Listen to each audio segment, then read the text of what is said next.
সুপ্রভাত বন্ধুরা, সকলে কেমন আছো? আশা করি অনেক ভালো আছো। আমি সুকৃতি, নতুন একটা ব্লগে অনেক শুভেচ্ছা। দেখো বন্ধুরা, সকাল সকাল আজকে দেখা হয়ে গেল মা সরস্বতী, বিদ্যার দেবী, তার দর্শন।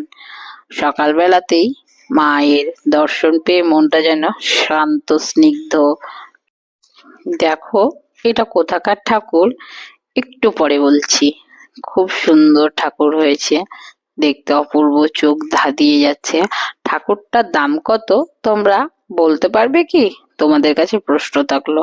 দেখো, এত সুন্দর দেখতে, অমায়িক লাগছে।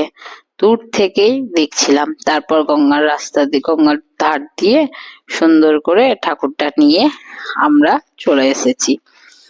যাই হোক, তোমরা সকলে পুজো কেমন কাটাচ্ছ, কি ধরনের জামা কাপড় পরছো? পুজো মানেই তো প্রেম, বাঙালির ভ্যালেন্টাইন। যাই হোক, তারপর বাড়ি ফিরে রান্না বান্নার কাজ।